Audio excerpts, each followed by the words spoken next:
जरूरी नहीं कि हर समय जुबां पर भगवान का नाम आए। अजी जरूरी नहीं कि हर समय जुबां पर भगवान का नाम आए। वह लम्हा भी भक्ति का होता है जब एक इंसान इंसान के काम आए। धर्म, जाति, संप्रदाय ये सब तो अपने जगह पर है ही, लेकिन एक इंसान को एक अच्छा इंसान बनना चाहिए, क्योंकि इस दुनिया में इंसानियत से बड़ा कोई धर्म नहीं है। हेलो फ्रेंड्स, सभी को जय हिंद। आप सभी को संत शिरोमणि गुरु रविदास जयंती की हार्दिक शुभकामनाएं। ये जो जयंती है वो गुरु रविदास की जन्म दिवस पर मनाया जाता है। और आप लोग जैसे कि जानते हैं कि आज पूरे देश में छुट्टी भी रहती है और ये हिंदू कैलेंडर के अकॉर्डिंग माघ पूर्णिमा में यह दिवस मनाया जाता है। आज रविदास जयंती पे ही चर्चा होगी। चलिए पूरा ऊर्जा और उत्साह के साथ इनके बारे में जानते हैं। इनका जन्म देखिए, इनका जन्म को लेकर के कहीं 1376 तो कहीं 1398 दिया हुआ है, लेकिन हम अकॉर्डिंग टू एनसीईआरटी चलेंगे, ठीक है। इनका जन्म सन 1433 ईस्वी में हुआ था। कहाँ पर? सिर गोवर्धनपुर गांव, सिर गोवर्धनपुर गांव बनारस में जो पड़ जाता है, ठीक है, बनारस में, यूपी में। और बनारस में एक और संत हुए थे जिनका नाम कबीरदास था। पिता का नाम रघु, माता का नाम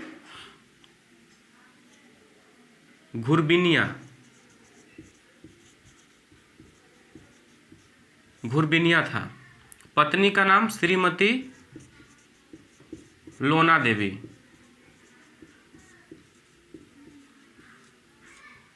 पुत्र का नाम श्री विजयदास।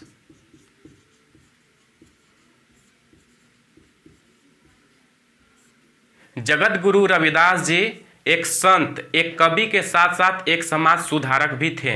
इन्होंने रैदासी संप्रदाय की स्थापना किया था। ये जात के चमार, जिन्हें आप मोची भी कह सकते हैं, इन्होंने जूता बना बनाकर अपने जीवन को यापन करते थे। और जो लोग जूता खरीदने के लिए उनके पास जो पैसा नहीं होता था तो ये उनको फ्री में ही दे देते थे। और इनके चलते इनके जो माता पिता जी हैं गुरु रविदास जी के, इनको घर से बाहर निकाल दिया था। इस चैनल पे जो लोग नए जुड़े हैं उनसे रिक्वेस्ट है कि प्लीज़ चैनल को सब्सक्राइब, शेयर और लाइक करें। जगत गुरु रविदास अपने आध्यात्मिक वचन से सारे संसार को एक आत्मज्ञान, एकता, समानता और भाईचारा का पूरे सीख दिया। इन्होंने अपने जीवन भर समाज में फैले कुरीतियों को, जैसे जाति पाति, छुआछूत को दूर करने में अपना पूरा जीवन लगा दिया। आप लोग सुने होंगे कि गुरु रामानंद जी के, ये गुरु रविदास जी 12वें शिष्यों में से एक थे।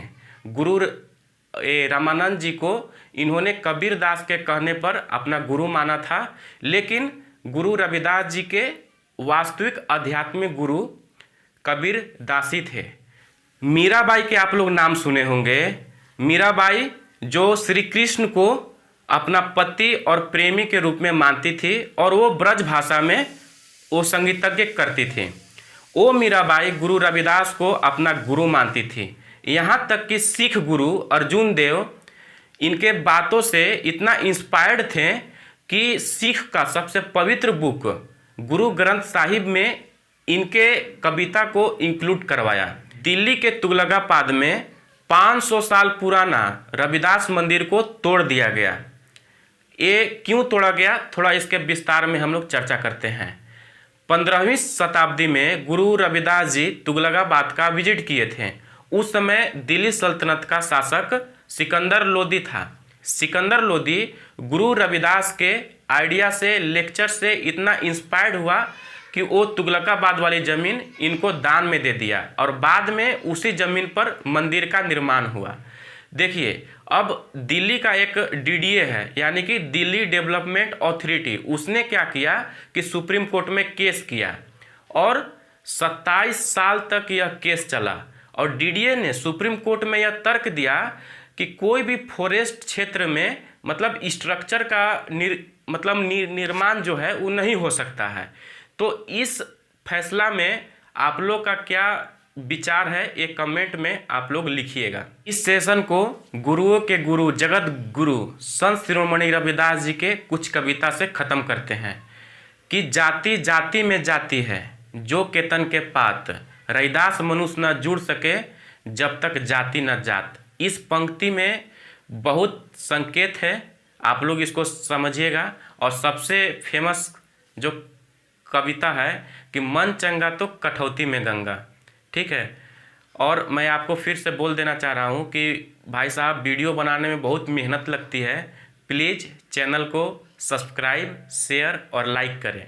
मिलते हैं नेक्स्ट वीडियो में, तब तक के लिए जय हिंद।